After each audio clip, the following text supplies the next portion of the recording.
Welcome back to the VHS Vault. I am one of your hosts, VHS Chase, and of course, next to me is Jason Roy Gaston. And you know what? I'm going to start it like this. Last week on the VHS Vault, the last time on the VHS Vault, we did an excellent recommendation by Jason, which was 2010, the year we make contact. Please go check out that movie, and our thoughts on it is absolutely brilliant. So I thought, well, you know, I think we need to balance the universe out on the VHS Vault. So what movie could I recommend that could be the opposite in tone and the opposite in kind of seriousness? And you went in 2010, very important serious film. I've, of course, chosen the 80s, well, little known cult hit called Hell Comes to Frogtown. Now, what can I say? What can you say, Jace? This movie is pure gold from beginning to end. I enjoyed every minute of this brain dead, dumb, macho, toxic movie. I loved it. I had seen this before whenever I was much younger. I thought, well, I remember a movie about Rowdy Roddy Piper and some frog people. I don't remember much about it, but I'm sure it's terrible. You know what? It is not. It is wonderful, and I loved it. It is a reminder of the 80s. Took real great risks with their, what you would say, B-grade content. The movies that had a smaller budget. You had such creative freedom. When you get such a batshit crazy idea as Hell Comes to Frogtown and it gets financed, it becomes a real thing, Jason. Oh, and that is a beautiful thing. And you kind of said it just before we started film. They know exactly what type of film they're making, and they embrace it so well. And, you know, this is Rowdy Piper when Rowdy Piper was a bit of a thing. He was starting to get some leading roles in Hollywood at this point. Yeah, it's he should have been more of a thing, in my opinion. The dude has got charisma. He is not what I would call a great actor, but my gosh, he is so enthusiastic about everything he does that you just can't help but love the guy, even if he is not that great. Yeah, he's kind of like a big muscle-bound moron, but he's still the everyman at the same time. And he's funny.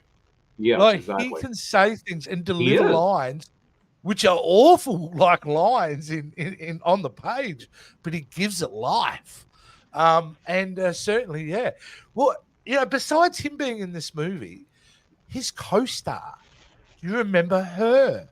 Where have you seen her from, Jason? She was in Conan. Sandal Bergman. Yeah, she was from Conan the Barbarian, if I remember right. Valeria, right? I believe she played. Yeah. Yes. Yeah, 100%. She was also in Red Sonja as well. Which, in my opinion, is a very underrated movie. I love Red Sonja. She did obviously a lot of. She was she was certainly in the New World Pictures, who's the production company that made this film. And if you know New World Pictures from that time, you'll get what I mean when I say she lived in that family of films. You know what I mean? Oh, yeah. They were never going to be theatrical releases, or if they were theatrical releases, it's your $2 theater down the road. But essentially, yeah, lived in a lot of those straight-to-video movies. But she does her job too. And the other person in this, I can't believe I've lost the picture, thank you, StreamYard, is William Smith. Now, if you don't know who William Smith is, you might remember a movie called Every Which Way But Loose with Clint Eastwood and the orangutan. Remember that film? He was the villain in that. He was the guy the big guy you had to punch at the end. So... Can you believe that I have not seen that movie since I was in the single digits? Wow. Both those movies are great, dude. Every Which Way But Loose and Any Which Way You Can. Yeah, yeah. Great Clint Eastwood fun movies. Maybe we'll get to it one day here on the Vault. But How do I explain the plot? Okay, I'm going to explain the plot as the way. Good luck. Good luck. Okay, it's basically a post-apocalyptic world. Basically, population's been wiped out. There's a government agency whose job is to help repopulate the planet. So they find our friend. He has got what you would say high sperm count. He's been recruited by active swimmers. Yeah. Yeah, he's been recruited by the government to go out and help with this. Madness ensues, I think, is the best way I'm kind of giving its basic overall plot. This is teenage wish fulfillment, is what this is. It's made for 14-year-old boys. That's who it's made exactly. It is. Hey, there's this hero, and his whole job is to make sweet, sweet love to women, and that's the only way he can save the world. And with him are other women who also want to sleep with him, and they drive a big pink army vehicle because they're an old PT Cruiser, isn't it? I don't know what that is, but oh my gosh! Oh, but and there's also frogs. Because boys like frogs. And, if you think about it, it's kind of a little bit creepy when you really analyze what they put in this film because it's borderline, it's a kid maybe getting to adolescence. It's in this really tricky time that they're targeting this film for. Because here's monsters and fantasy and boobies, and a lot of innuendo. Rated R, though, isn't it? This movie's got to be rated but did that matter in the age of the videotapes, my friend? No, it doesn't matter today in the age of streaming. That's right. That's right. There's little kids coming up to you. Daddy, have you seen this TV show called I don't know. It's about people. It's about drugs, and these guys took their pants off, and I saw their boobies. Yeah. I just straight away. I love the opening, the crawl as such. It's quite funny because they start with it was a nuclear holocaust, which they thought would last, a few bombs. They were wrong. And I just laughed at the concept that the governments for 10 days just kept firing nukes. Like they just wouldn't stop. It's very Douglas Adams, the opening. Yeah. Because it opens with once upon a time, governments had a disagreement. Boom, mushroom cloud. I'm like, oh, it's going to be that kind of movie. Okay. Yeah. I'm here for it. And if you don't think it's that kind of movie, by the time you're seeing the electronic chastity belt that that our hero has to wear, Sam Hell, by the way, that's up there with Max Power as one of the coolest names, right? Sam Hell. Absolutely. Yeah. And but once he's wearing that electronic chastity belt, you're just going, okay, we'll just kind of go with it. Controlled by earrings, by the way. And look, to good use throughout the film. There are certain key moments, even though ridiculous, kind of helps in the scenario. There's certainly a scene later on which is ridiculous with that. Has to do with some lace being flowing in the air and touching the earring. But it's one of the tells that this movie. People will say this movie's better than it has any right to be. No, this movie is as good as it has a right to be. Because the writing is very clever. You are introduced to concepts. The concepts keep coming back in new and inventive ways. And I will tell you, this is a movie where you will not predict what is going to happen next. No. And it really is very clever because really it's a one joke plot. Wouldn't it be funny if this guy and that's what he had to do? But they just do crazy things with it, and it's exceptionally good. And it's a plot that you don't really want to describe too much in detail because there are some really fun moments that are unexpected that go through it. However, let's talk about some of the the most obvious thing, the frogs, man. The makeup in this and the special effects. Look at that stuff, Jace. How amazing is that? Like you've got a one-eyed, basically frog with a chainsaw. And, you had me at frog with a chainsaw right there. And the fact that he has to go fill it up with gas. That whole torture scene was just delightful. But all the frogs, even the very Bond-esque moment in this, because they are influenced by everything, where they meet up with that barterer. This is kind of straight out of a a 60s James Bond where he has to meet someone who's going to give him the information or lead him to the next clue. And I just think, wow, this is this movie. It's just kind of going for it. And all these frogs, by the way, were done by Steve Long, and the effects budget was only $12,000, which is unheard of.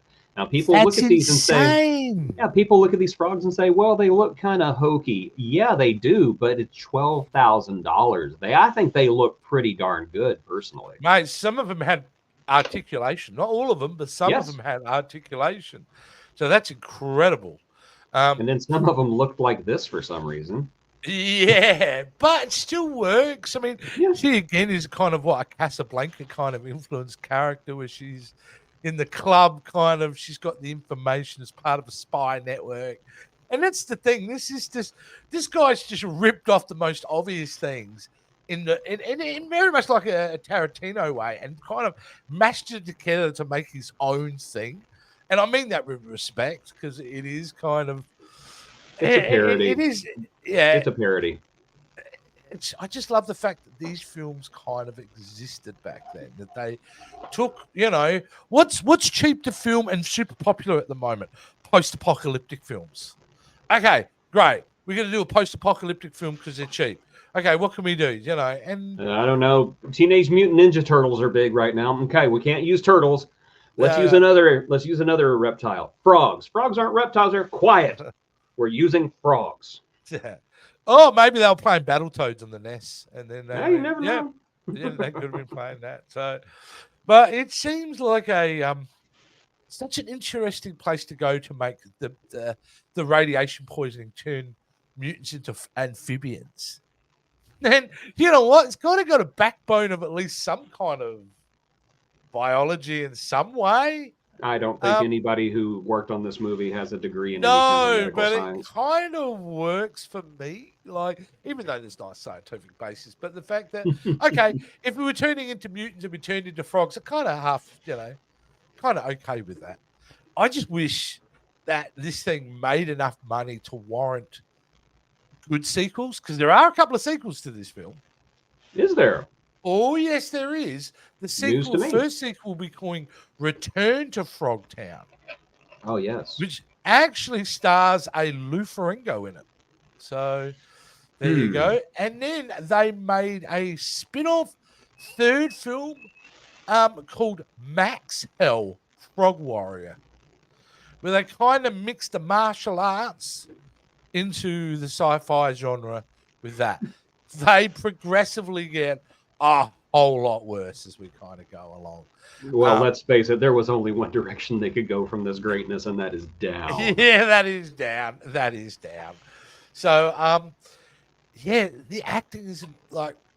when Rowdy Piper's probably the best actor in the film, and I mean that with all due respect to the other people in it, you're kind of getting that certain level of cheese, which you could dismiss and criticize, but gee, it adds to the flavor of it. It's fun. It's fun. Rowdy Roddy Piper may not be the best actor in the world, but he is a fun guy to watch. Yep. And surrounded by us, I even like the Miner. I love this guy, kind of just like a buddy, kind of, maybe not an Obi-Wan Kenobi figure, but the guy you can kind of rely on, I don't know. As soon as he shows up, I swear I saw the Grim Reaper in the background and a vulture sitting on a chair near him. I'm just like, wonder what's going to happen to him. He should have had cannon fodder just put in front of him, Exactly, yes. How about our henchmen, the good guys' henchmen, the good guys, really the gunner. Yes. Yeah, I've seen her in other things before, couldn't pick it, but she's very serviceable. She does her job. She's kind of like she's like voyeuristic in this a bit. She's always in the background going, or nodding or smiling or something and all that. But even she gets a little nice moment. A little bit of a perv. Yeah. She does, yes. Yeah, she gets a beautiful moment when she gets that necklace. So the whole idea though, at the end where her job is to dance for a frog, get him aroused, so they can mate. The dance of the three snakes, yes. The dance Yeah. of the three snakes. Which, Eat your heart out, Lieutenant Ward. Biology-wise, I didn't know that was the case. They had three. So, but do they? I've never really. No, I didn't know. I don't know. Maybe just for this film. But the way he goes, "You have arisen the snakes. Now come to me." I just thought, wow. I remember watching it whenever I was a kid, thinking the same thing. Like, ew. Incidentally, it never made it into the movie, but there were puppets made. Okay. They spent money on the puppets, and then thought, "I know we spent money on these puppets, but that's taking it a little bit too far." Right. Yep. I can see. Yeah, I can kind of guess what that might have been. I'm picturing like the graboids from Trimmers, you know. Yeah. Absolutely. It's. I don't know what else to say, but it is one of these films that I'm so glad it exists for what it is. It's certainly targeted to a certain audience, and at that time, a lot of these movies were targeted to that age range. A lot of movies in my youth, it was very easy to find films focused in between the ages of 10 and 16. Super easy for me to watch those type of films that were targeted towards me. I'm just so glad this thing exists. I'm glad that, originality at that time, studios would take the risk, Jason, and it's, maybe streaming takes the risks these days, but you certainly never get a film like this. No, you would not. Really budgeted by a major studio anymore. So, but yeah, it's delightful. I don't want to talk about the plot too much because it is worth discovering. I love everything about it. I think, look, I will be honest and say it's probably an hour of a movie here, and they have stretched out scenes. And it could have helped with some judicious editing in certain parts of this film, but in all its raw glory, this thing is beautiful. And I'm glad you enjoyed going back and rewatching it again. And thank God for Tubi, right? Yeah, and YouTube, where you can allegedly watch it for free without commercials. Allegedly. But you can also, but you can also watch it on Tubi as well. It is absolutely there as well. It is. So there. yeah. Do you have anything more to add to this little classic film?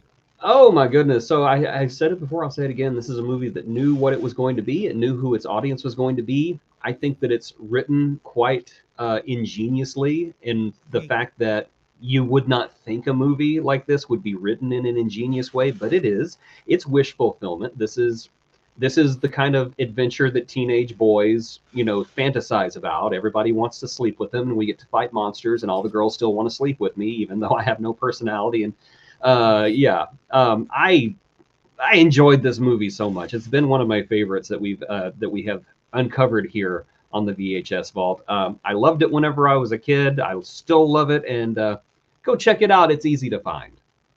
Jace, maybe we're going to start coming up with what we call the Magic Vault. And these are where certain films that we've done over the VHS Vault, we put into the Magic Vault because we've enjoyed them so much. And I think this would be a good candidate. Like Hugh the Winged Serpent and Ator and good old Mr. Thumbs Up from what have I gone blank? Damn, why am I going blank? Robot Jocks. R.I.P. Gary Graham, you are missed. I kept trying to say Robot Wars, and there is a Robot Wars that exists out there, and we will do it on the VHS Vault. But yeah, Robot Jocks. That probably in there. So you know what? I think we might chuck this one in the Magic Vault as a film that if you're looking for something different, you put your hand in the Magic Vault and you pull out a little bit of a classic. See, put your hand in the Magic Vault in some parties, you're going to pull out something else. But I'm just saying, you may pull out three snakes. Yes, absolutely. You don't want to do that.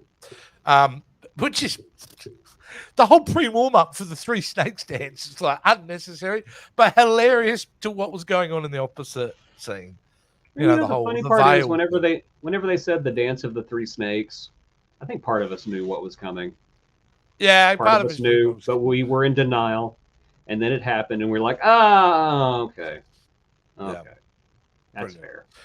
All right. Okay. Now, some of you out there may be going, what the hell? We were supposed to get Alien 3 this week. You were. I apologize. My fault. But I had to insert this in. And we will not let you down on the next VHS. There's reasons for our madness, folks. There's reasons for our madness. There is reasons. And we will definitely be back next time with the David Fincher Alien 3. Mostly Alien Cubed. Yeah. Mostly David Fincher. A lot of angry David Fincher. And the rest is filled up with disappointed David Fincher. Or Alan Smithy, as we may find out. Because I do believe he puts down as Alan Smithy, does he not? Does he? Were they doing Alan Smithy back then? Because I thought that they stopped. Oh, Alan Smithy's been around for decades. Yeah, but they stopped doing it because of that movie, Burn Hollywood Burn, kind of exposed the whole Alan Smithy thing. So they stopped using it back then. I'm pretty sure. We'll find out next week on the VHS Vault when I'll be proven to be wrong yet again. Until then, guys, we'll see you next time. Oh, before we go, by the way, if you're not doing this, Jason, they're doing something wrong, right? What's below me right now? Oh, my goodness. Yes, please become a Patreon of the VHS Vault and all of the really dumb content on this YouTube channel. You can go to the video description below and find out more information. You can join our Patreon for as little as $5 a month. Or something else that I just started that I haven't even told this big galoot about is that you can become a member of this YouTube channel that just got approved a few minutes ago. And I think it's $5 a month, and you get early access to all of our videos. So yes, go and get it done. Early access. That's amazing. That's great news. All right, guys. Well, we'll see you next time. And hopefully you're a member on the VHS Vault. Wow. Actually, you know what? I was going to talk to you about that because I watched somebody else that has a membership, and I missed my mind. So I'm glad you did that. Yes, I do lots of things that I don't tell you about. Gladly.